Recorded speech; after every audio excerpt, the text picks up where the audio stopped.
How are you going, guys? We're here for a non-functional game review. I'm Michael, and today we're talking about the nearly decade-old Dark Souls. Now, does Dark Souls need another review? Maybe, maybe not. The justification I'm using for this video is that we're in a new age of gaming.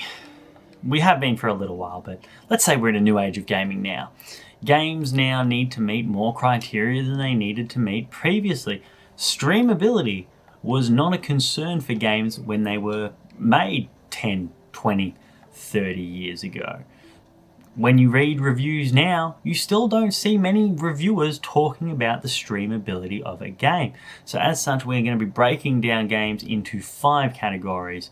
We have gameplay, I've forgotten them, the story, multiplayer, player-friendly, and that ever-important streamability.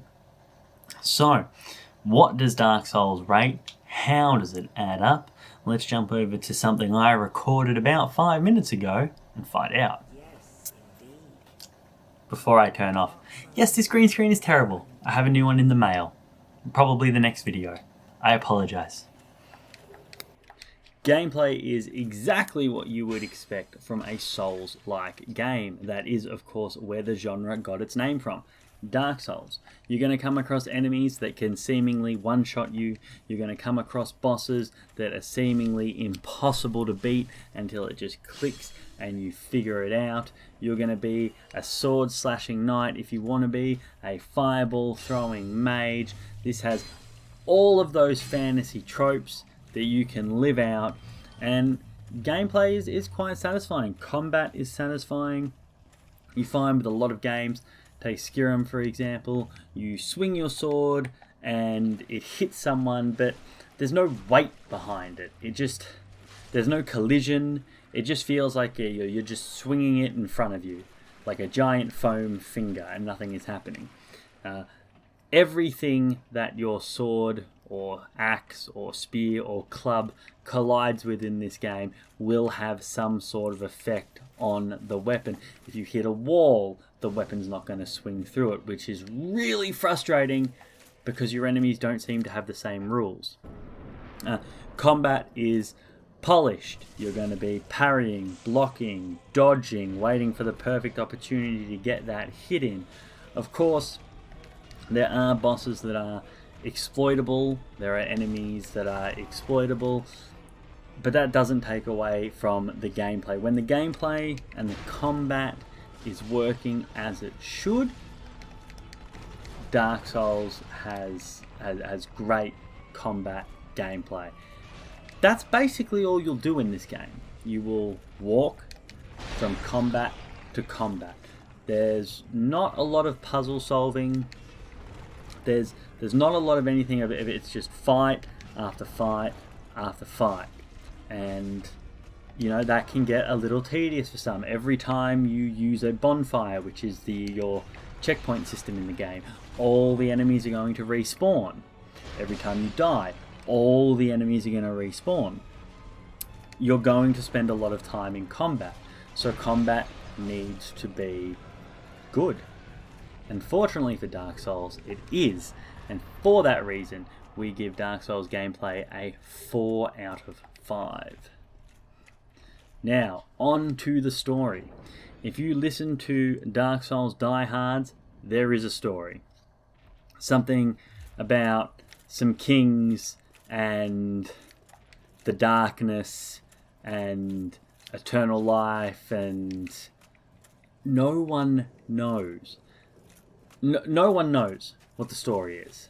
Uber fans know, but they've gathered most of the story from outside the game. They've read every item description. They've gone to great lengths to discover the story of Dark Souls. If you play Dark Souls from the beginning to the end, you watch the start cutscene, you have conversations with the key characters, you will have no idea what's going on. You're a zombie, but you're also the good guy, but you're not a zombie. and if you use this item, you can get your human face back, and none of it makes sense. It's completely insane. You're fighting monsters and gods, and no one tells you why, and your character never seemingly questions why you're doing these things. So, while the story of Dark Souls, if you go to the effort of reading it in a web page that someone has compiled, it's very interesting, it's a great story. If you actually take the story from the game, there is just nothing there, and that's why Dark Souls scores a 1 out of 5 in story. Now, on to next, multiplayer. Multiplayer works a little bit different in Dark Souls than it does in a lot of games. There is no scroll down the option menu and hit multiplayer. You can invade other people's realms, you can do PvP combat, you can apparently play with a friend, but it takes a little bit of fiddling around with to work. You can summon people in to help you fight bosses. It's not an easily accessible part of this game, and you have to keep in mind that Dark Souls is X amount of years old. The player base that's still there is a very hardcore player base. So if you're stepping into the game for the first time, multiplayer is probably not something that's going to be attractive to you just because of the level of expertise of people that you're playing against or playing with, however you choose to go. So because of that, because there is no ease of use multiplayer mode, because there is no option for it, and it's all done in-game through soapstone writings on the ground, we're going to give Dark Souls multiplayer a 2 out of 5. Now, one thing I should say, the people who are experts in PvP do know how to put on a show. So if you want to see Dark Souls multiplayer, I suggest you fire up your Google machine and do some Google searching for it, because when it's done right, it is very satisfying. But for you and me, the casual player, it is not. Alright, next we move on to our fourth area, and that is player friendly. And player friendly, Dark Souls is not.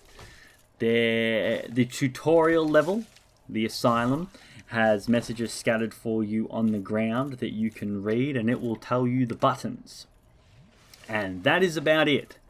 As soon as you get out of the Asylum, you straight away have no idea where you're going. You can go to the left, to the graveyard, like I did on my first time, and spend 4 to 5 hours there, slowly grinding through these skeletons and getting killed constantly and slowly leveling up bit by bit so you can finally beat them. Or you can go to the right and up a hill, which looks far more formidable, but is in fact not, and where you're supposed to go. And you're going to run into this problem time and time again with Dark Souls.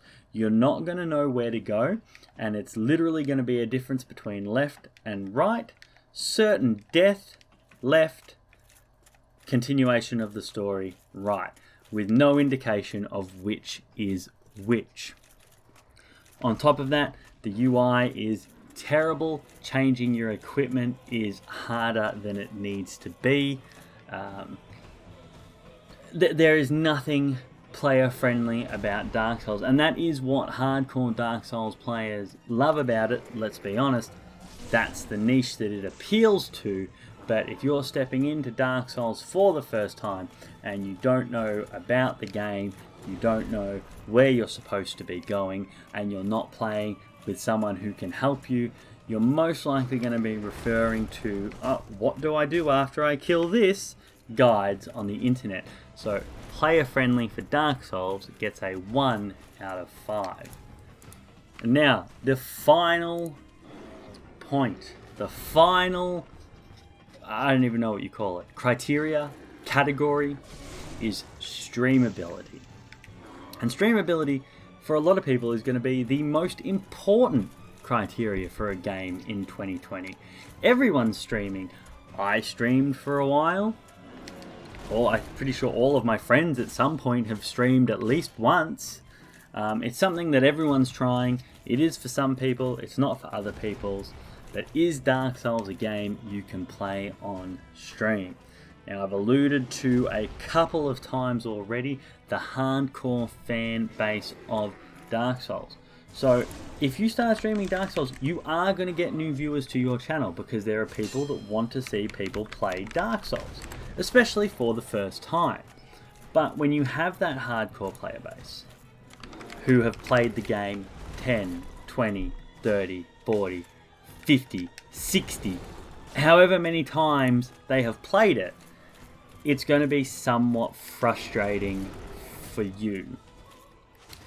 Anytime you make a small mistake, that anyone could have made, and most people would have made in their first playthrough, they're going to call you a noob, or they're going to say, get good, or any of that. If you find a way of playing the game that's working for you, for example, in my own experience, I found rocking around in the Havel armor made the game a hell of a lot easier.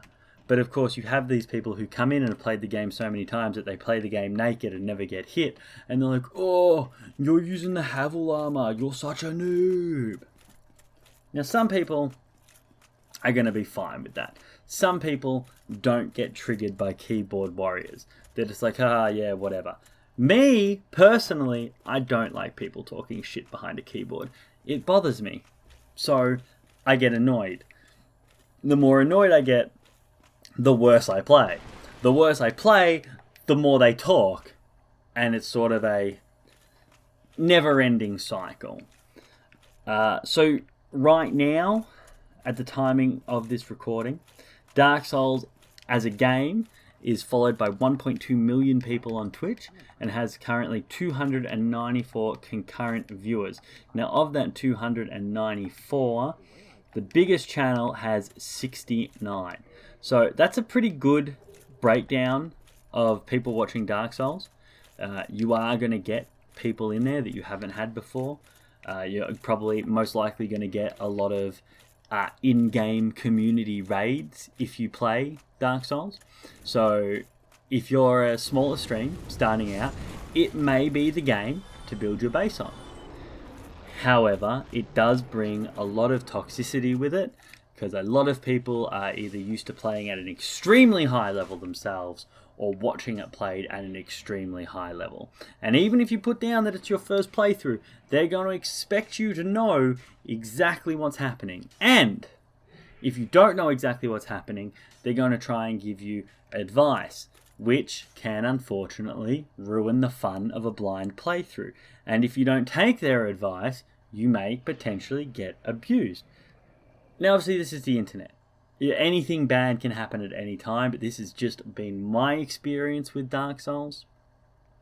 So for that reason, for the reason that it can be very good for you, depending on the sort of person you are, or very bad for you, depending on the sort of person you are, we're going to give it a 2.5 out of 5. That seems fair.